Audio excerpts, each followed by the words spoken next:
미국에서 그 대학 졸업 명연설로 꼽히는 연설이 그 세 편이 있다고 합니다. 2005년도에 있었던 스티브 잡스의 그 스탠포드 대학 졸업 연설이 그거고요. 그런가 하면은 2008년도에 있었던 조앤 롤링이라고 그 해리포터 시리즈 작가 아닙니까? 이 조앤 롤링이 했던 하버드 대학교 졸업 연설이 이것도 명연설로 꼽히고요.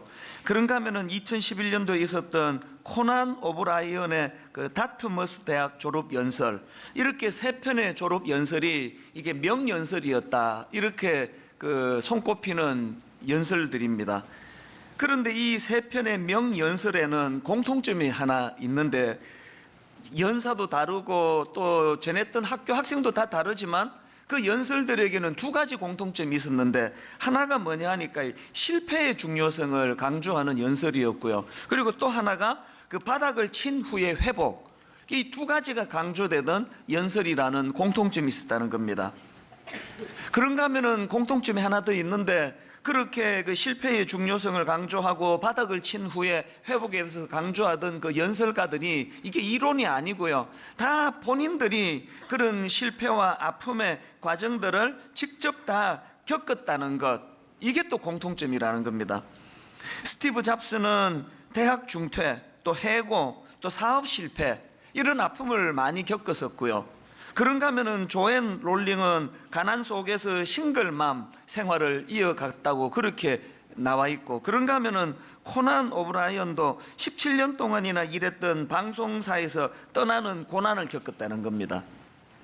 이렇게 세 사람 모두 벼랑 끝까지 몰리는 그런 어려움을 경험했고, 또 그런가 하면은 그런 어려움을 잘 이겨내고 극복해가지고 우뚝 서게 되었다, 이런 공통점을 갖고 있더라는 것입니다. 이런 내용들은 제가 읽은 그 바운스백이라는 책에 나오는 내용들인데요, 이 바운스백을 제가 사전을 찾아보니까 이렇게 설명을 합니다. 병 혹은 곤경에서 다시 회복되다.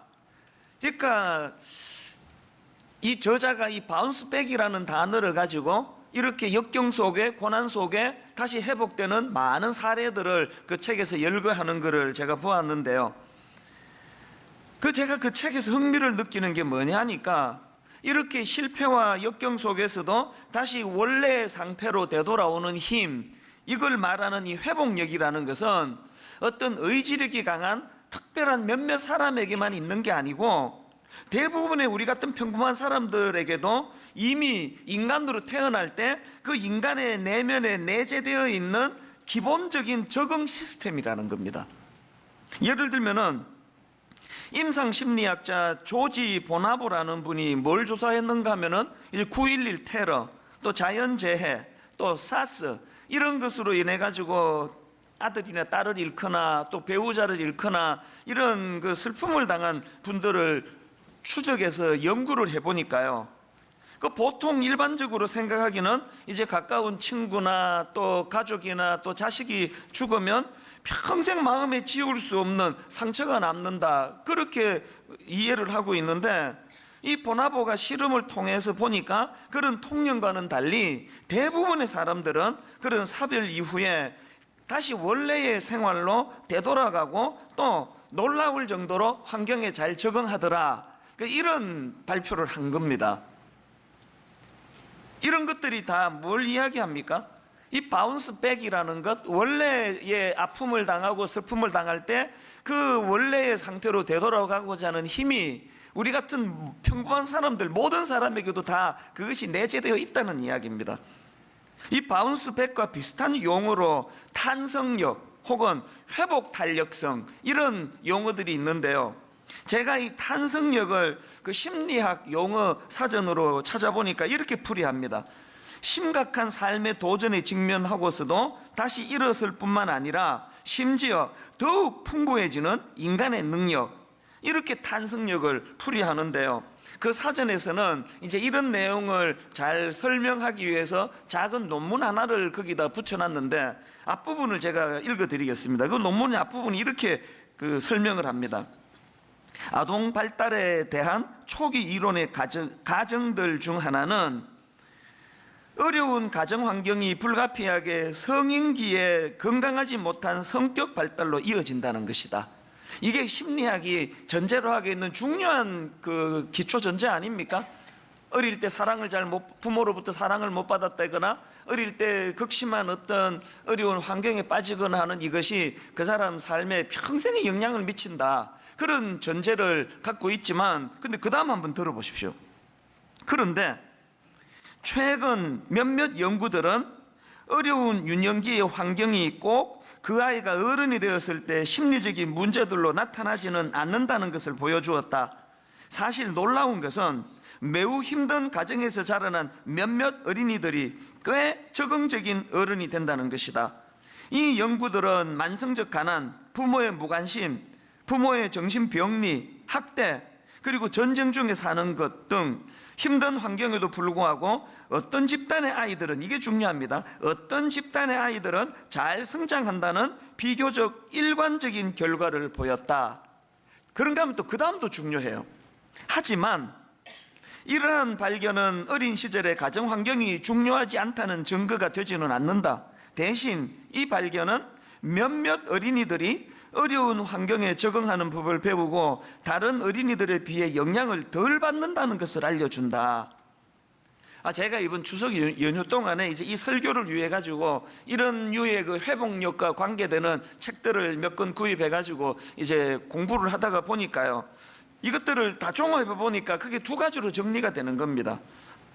하나는 뭐냐 하니까, 하나님이 우리 인간을 만드실 때 너나 없이 우리 내면에 이 회복력이라고 하는 이 어떤 좌절이 밀려오고 낙심된 상황이 찾아올 때 그런 것에 무너지지 않고 다시 일어설 수 있는 능력, 혹은 오히려 그걸 활용해서 더욱 풍성해지도록 하는 능력, 이 회복력을 우리 안에 심어 주셨다는 거예요.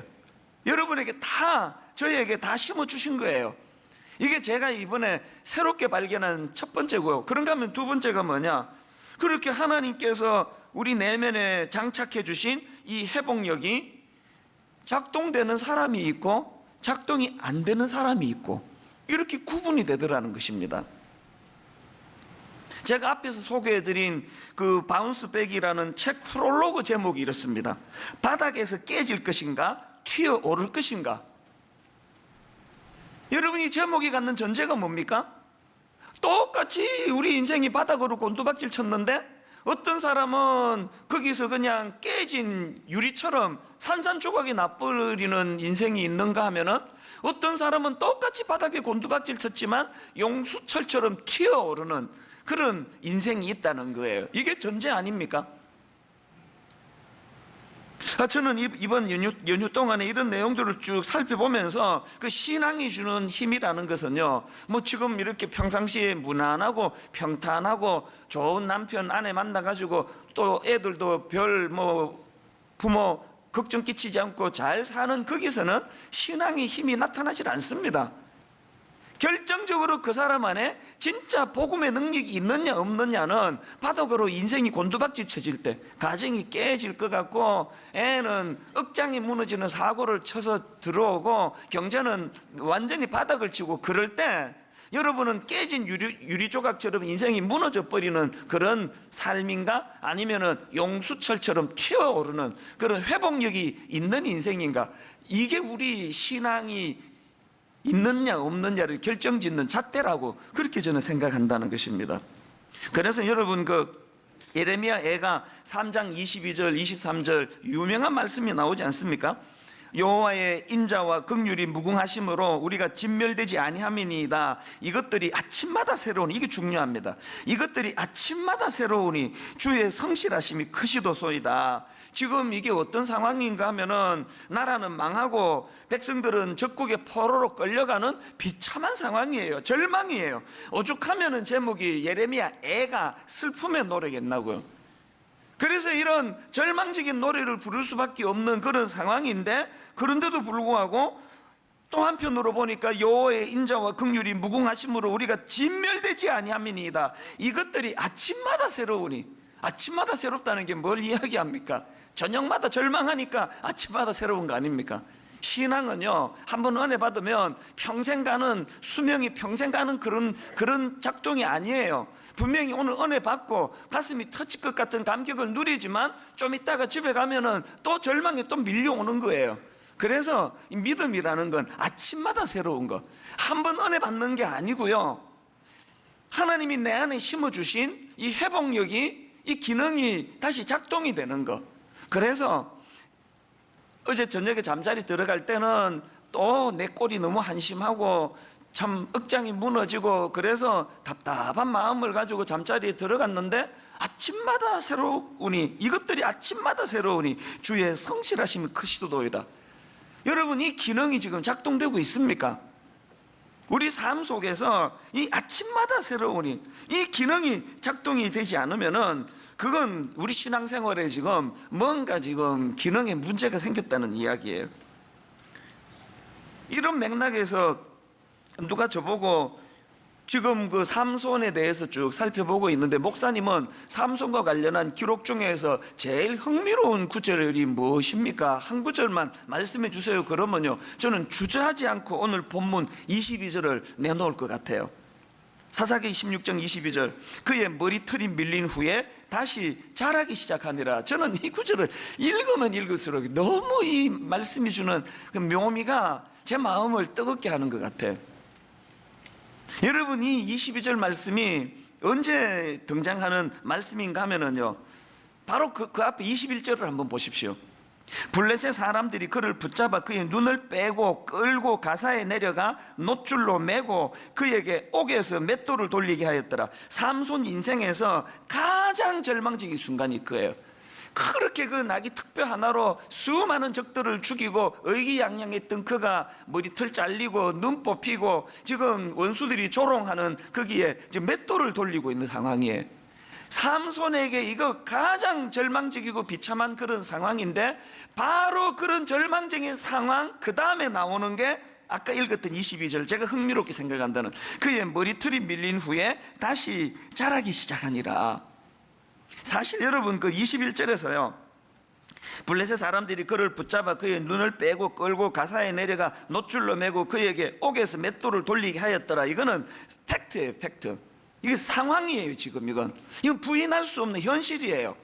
그런데 성경은요, 부인할 수 없는 절망적인 현실 21절로 그렇게 기록을 끝내질 않고 그 다음에 22절을 슬쩍 하나 더 덧붙여 놓는, 그게 성경이에요. 이런 절망적인 게 현실이지만, 그러나 그의 머리털이 밀린 후에 다시 자라기 시작하니라. 희망을 얘기하는 거 아닙니까? 제가 참 묘미를 느끼는 게요, 이 머리카락은요, 자라기는 하는데 너무 천천히 자라기 때문에 우리의 감각으로는 머리카락 자라는 걸 알 수가 없습니다. 혹시 여러분 중에 난 내 머리카락이 자라는 게 느껴지는데, 그러신 분은 빨리 병원에 가셔가지고 검사를 받아보셔야 돼요. 그거 신경과민증이에요. 우리가 갖고 있는 감각으로는요, 도대체 이 머리카락이 자라는지 자라지 않는지를 알 수가 없습니다. 그러나 또 우리 모두는 다 알아요, 이 머리카락이 자란다는 걸. 한 번씩 우리 남자들은 보통 이제 한 달에 한 번 정도 이제 이발소를 가는데, 저는 이제 한 달에 한 번 정도 가거든요. 한 달에 한 번보다 더 빨리 가야 되는 이발소는 그 다음부터는 안 가요. 귀찮아가지고. 거의 이제 한 달 정도를 이제 버티는데, 어떨 때 보면은 이제 피곤해서 이제 눈 감고 있다가 눈 떠보니까 머리를 엉망으로 만들어 놓은 경우가 있습니다. 얼굴도 안 되는데 머리까지 이래가지고 이제 어떻게 해야 되나, 그러면 막 너무너무 낙심이 밀려오지만, 그때 저에게 소망이 되는 말씀, 그의 머리털이 밀린 후에 다시 자라기 시작하니라. 한 달만 참자. 한 달만 지나면 이 인간이 엉망으로 만드는 내 머리카락 다시 회복이 되리라. 그래서 여러분, 그냥 절망하지 않고 돈 주고 나오는 거에 막 그냥 그 가게를 뒤엎고 막 죽이듯이 달려들고 그렇게 하지 않는 이유는 머리카락은 다시 자라기 때문이거든요. 지금 성경이요, 눈으로 보여지는 팩트, 지금 머리카락 잘리고 비참하게 눈 뽑히고 맷돌 돌리는 그 팩트밖에는 볼 수 없는 우리 인간이기 때문에, 성경은 거기다가 너무너무 친절하게도 22절을 부연해 놓는 게 성경이에요.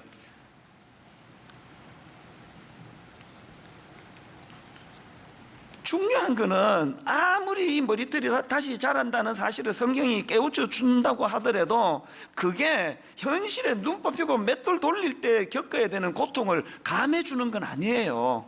고통은 여전히 아픈 거예요. 그래서 아침마다 새로운 은혜가 왜 필요합니까?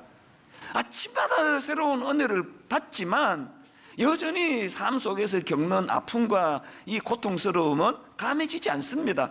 그렇기 때문에 늘 내 안에 저녁에는 좌절했다가 아침에는 회복이 됐다가 또다시 말씀 들으면 힘이 났다가 금방 집에 가면은 또 낙심이 됐다가 이것이 수없이 반복되는 신앙생활이지만 어느 날 보니까 나도 모르게 머리카락이 자라있는 걸 깨닫게 되는 것, 이게 신앙이에요. 이게. 그래서 우리는요, 잠시 자빠지는 것, 잠시 넘어지는 것은 가능하지만 그것이 우리를 절망으로 절대로 이끌고 가지를 못합니다. 왜? 아침마다 새로운 은혜를 누릴 수 있기 때문이에요. 이런 점에서 저는 오늘 이 본문 말씀을 중심으로 해가지고 이렇게 좌절하고 절망할 수밖에 없는 눈 뽑힌 삼손과 같은 처지를 할지라도 머리카락이 다시 자라듯 하나님의 은혜는 우리에게 회복을 주신다는 이 말씀을 가지고 이제 한 두 가지 정도, 이 회복력을 위한 한 두 가지 정도 그 자각이라고 해야 될까요? 우리가 알아야 될 것들을 나누고 싶은데요.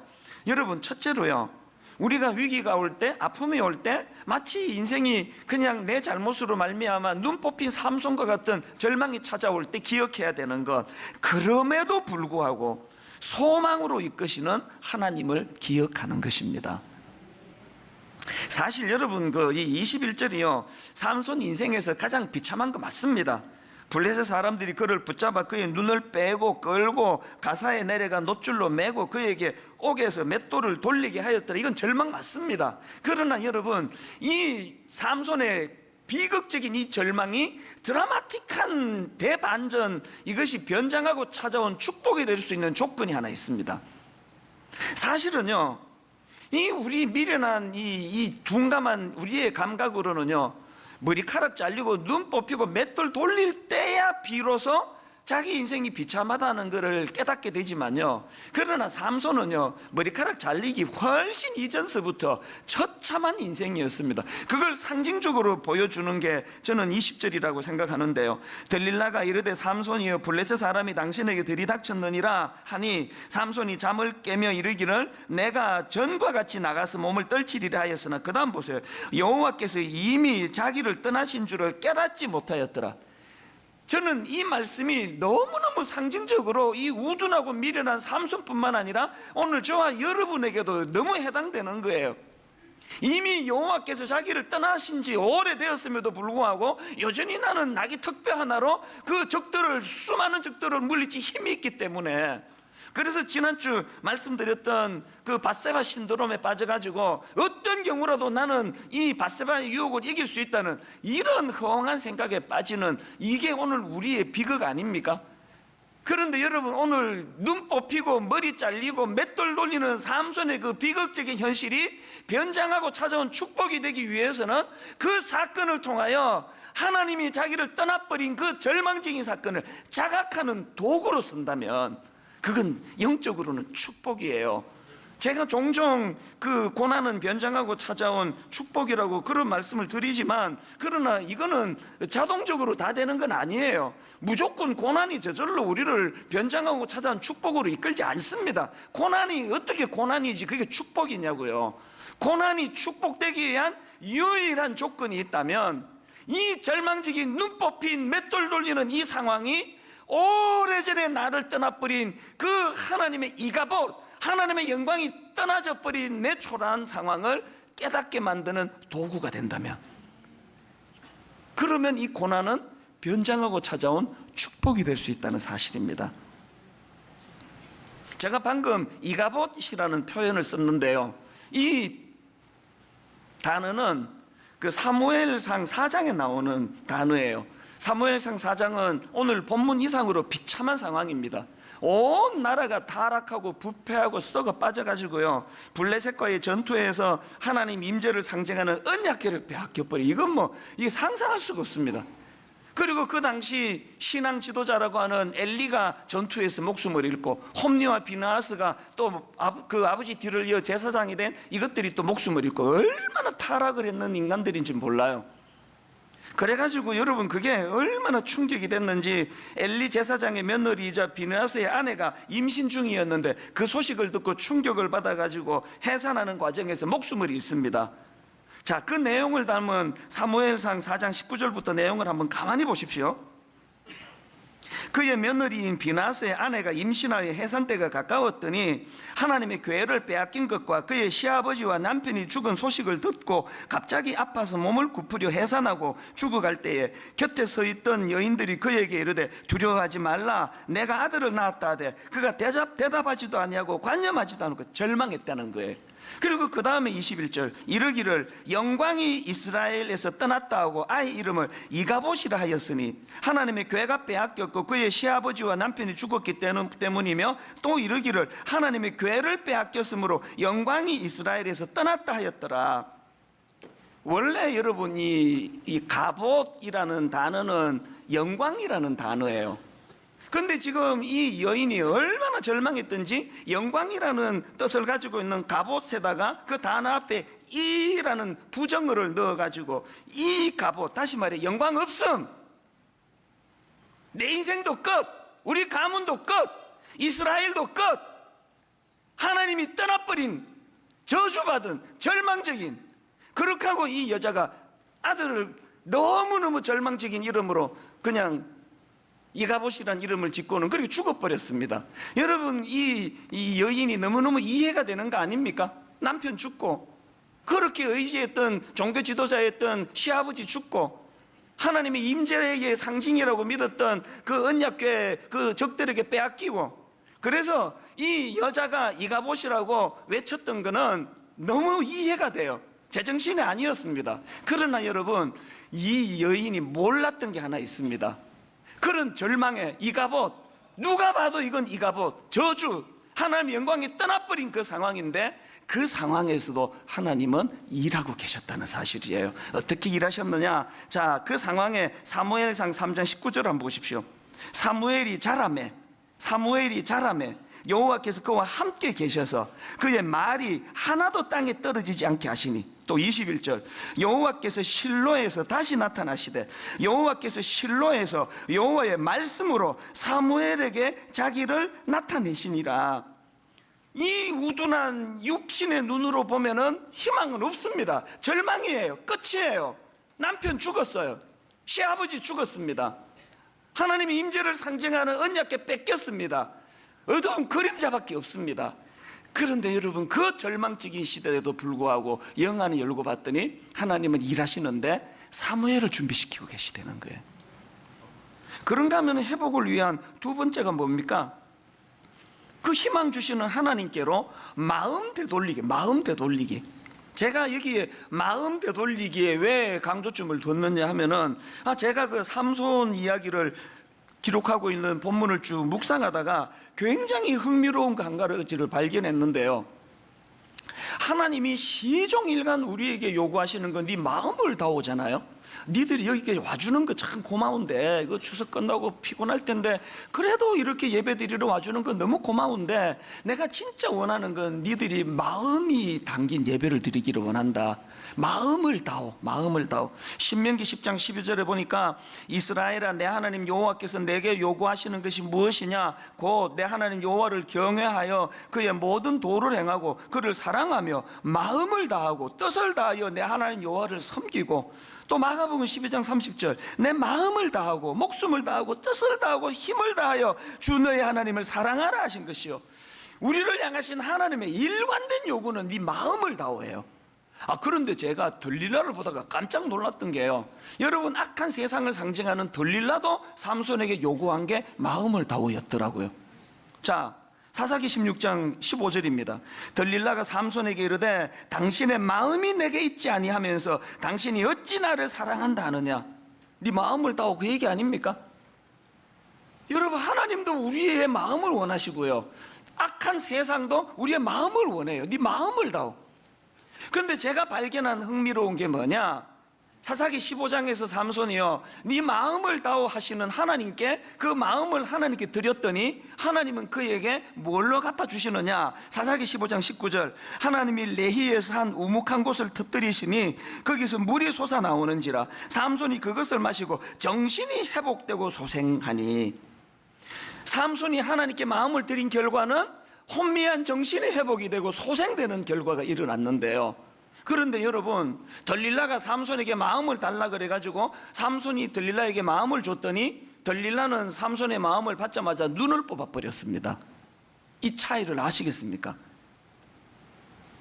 저는 목사기 때문에요, 하루에도 2번, 3번, 한 주일에 여러 번 세상의 악한 세상을 상징하는 들릴라에게 마음을 줬다가 눈 뽑힌 사람들이 울면서 찾아오는 걸 상담하는 게 제 일이에요. 최근에도 저랑 연배가 비슷한 남자분 통안에 눈물을 흘리며 그 고위관리 높은 자리, 높은 학력, 외국 유학, 너무너무 멋진 신사의 모습을 하고 있었지만 억장이 무너지는 눈물을 흘리면서, 회한의 눈물을 흘리면서 목사님 어떻게 하면 좋습니까?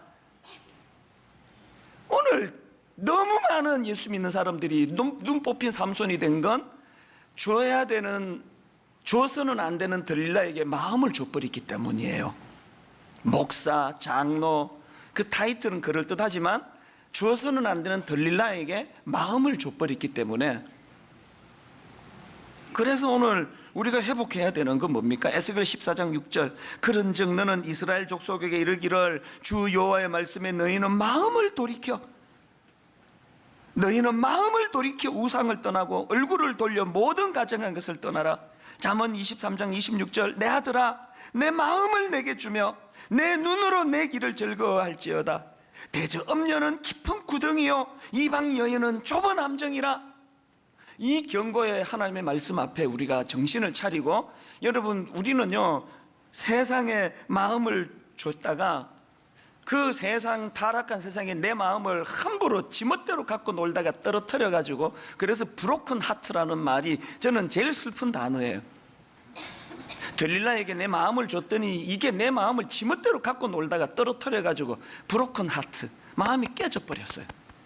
마음이 깨진 사람이지 너무 많은 거 아닙니까? 밥을 굶어서 지금 마음이 깨졌습니까? 주어서는 안 되는 들릴라한테 마음을 줬기 때문에 브로큰 하트, 마음이 깨져버린 거 아닙니까? 그런데 여러분, 이렇게 마음이 깨져버린 우리가 해야 될 유일한 대안이 있다면 시편 51편 17절, 하나님께서 구하시는 제사는 상한 심령이라. 하나님이여 상하고 통회하는 마음을 주께서 멸시하지 아니하시리이다. 세 번역으로 보니까 하나님께서 원하시는 제물은 찢겨진 심령입니다. 오 하나님, 주님은 찢겨지고 짓밟힌 마음을 멸시하지 않으십니다. 다윗이 자기가 겪었던 눈물의 경험을 여기다 고백하는 거 아닙니까? 오늘 여러분, 우리가 살아날 수 있는 유일한 대안은, 아까 바닥으로 내 마음이 내동댕이 쳐졌는데 거기서 깨져버리는 걸로 끝나지 않고 다시 회복력, 용수철처럼 다시 일어나기 위해서 우리가 해야 될 유일한 대안이 있다면 깨진 마음 그대로 정직하게 하나님께 가져가는 거예요. 하나님, 들릴라에게 마음을 줬다가 마음이 깨져버렸습니다. 안 그런 척하고 있으면 안 됩니다. 형제여 우리가 어찌할꼬, 회개하며 깨진 마음을 하나님께 갖고 가면 우리 하나님은 그 상한 마음을 기뻐하신다 그랬어요.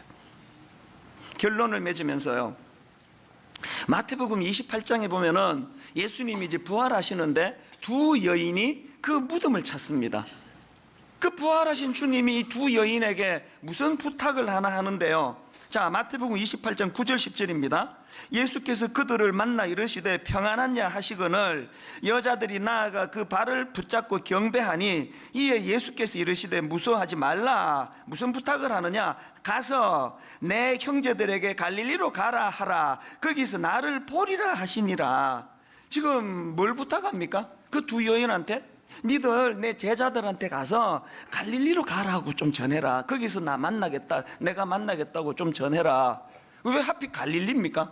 예수님이 나 여기 있다 지금, 빨리 가서 이리로 오라 그래라 그러질 않으시고 갈릴리로 가라. 갈릴리로. 뭘 의미할까요? 여러분 아십니까? 갈릴리는요, 제자들이 예수님을 처음 만났던 장소예요. 왜 예수님이, 부활하신 예수님이 베드로를 위시해서 다 타락하고 변질하고 뿔뿔이 도망가고 그렇게 비참한 자리에 빠졌던, 바닥으로 내동댕이 쳐졌던 제자들을 지금 이리로 오라 그래라, 부활의 현장으로 부르지 않고 왜 갈릴리로 가라 그러느냐? 등산하시는 분은 다 알아요. 등산하다 길 잃어버리면요, 지 감각으로 길 찾겠다 그러면 큰일 납니다. 길 잃었다고 느끼는 그 순간 처음으로 가야 돼요. 출발했던 그 장소. 왜 갈릴리일까요? 오늘 여기 갈릴리에서 만나자, 이 주님의 말씀이 필요한 분이 많이 계시는 걸로 아는데요, 처음 그 남편을 만나고 아내를 만났을 때 그 첫사랑, 그 가슴 떨리던, 내가 이 남자만, 이 여자만, 내가 어떤 상황에서도 다른 데 눈 돌리지 않고 내가 이 여자와 더불어, 이 남자와 더불어 행복한 가정을 만들이라, 그 약속만 지켰더라면 여러분 가정이 이렇게 안 된 거 아닙니까? 왜 갈릴리로 가야 된다고요? 위기를 만난 가정마다 그 가슴 떨리던 첫사랑의 그 자리를 다시 찾아가기를 원하시는 거예요. 여러분, 큰아이 임신하고 하나님 앞에 기도했던 거 다 잊어버렸습니까? 하나님 어떤 상황에서도 이 아이를 하나님의 이름의 능력으로 잘 키우겠습니다, 그렇게 기도하면서 그 아이를 해산했는데, 지금 그 자녀 문제로 고통하는 많은 가정들이 있다면 여러분이 기억해야 되는 것 딱 하나예요. 주님의 음성, 갈릴리로 가라. 갈릴리. 분당 우리에게 처음 개척하고 이렇게 사람 모이기도 전이고, 고등학교 강당을 빌려 하니까 입간판도 하나 세울 수가 없고, 사람은 몇 모이지 않아가지고 설교하면 막 에코가 나가지고 막 울려가지고 설교가 잘 안 되던, 참 겉으로 보긴 초라한 그런 상황이었지만, 예배 다 끝나고 성도들 다 돌아가고 이 텅 빈 자리, 불 끄고 침침한 이 가운데 앉아가지고 눈물을 흘리면서 주의 영광 이곳에 가득해. 하나님, 사람 많이 모이고 적게 모이는 것이 아니라 오늘 교회라는 이름으로 하나님께 드리는 이 공간이 주님의 영광이 가득한 교회가 되기를 원합니다. 눈물 지으면서 노래 불렀던 그 15년 전, 하나님은요, 사람 많이 모이고 이름 알려지고 유명해져 가지고 변질되어 있는 저에게 종종 주시는 말씀이 그거예요. 이 목사, 갈릴리로 가라. 갈릴리. 사람들 얼마 모이지도 않고 건물도 없고 이 교회는 어떻게 되는지 어른 목회를 해본 적이 없어 답답하던 그 시절, 주의 영광 이곳에 가득해, 주의 영광 이곳에 가득해, 반주도 없이 홀로 눈물 지으며 부르던 그 갈릴리로 가라. 그 갈릴리. 회복을 원하십니까? 갈릴리로 가셔야 돼요. 처음 주님을 만났던 그 감격의 그 자리. 오늘 여러분 말씀을 기억하시면서 아버지, 진실로 회복을 원합니다. 아버지, 내 인생이 바닥으로 곤두박질 쳐져버린 것 같지만 그렇게 깨져버린 인생이 아니라 다시 튀어오르기를 원합니다. 이 회복력은 처음에 주님을 만났던 그 장소, 첫사랑, 그 갈릴리로 내 안에 손 붙잡고 우리 아이들과 더불어 갈릴리로 가기를 원합니다. 우리 주 예수 그리스도의 은혜와 하나님 아버지의 다함 없는 사랑과 성령님의 감동, 감화, 위로교통 충만하심의 역사가 이 갑옷을 갑옷으로 바꾸어 주시는 그 하나님의 은혜를 갈망하며 내 영혼이 확정되고 확정되어 싸우니, 이제는 빼앗긴 마음을 우리 주님에게로, 상한 마음이지만 주님에게로 이 마음을 가져가기로 결단하며 예배하는 모든 주의 자녀들 머리 위에 지금부터 영원토록 함께 하시기를 간절히 축원하옵나이다. 아멘.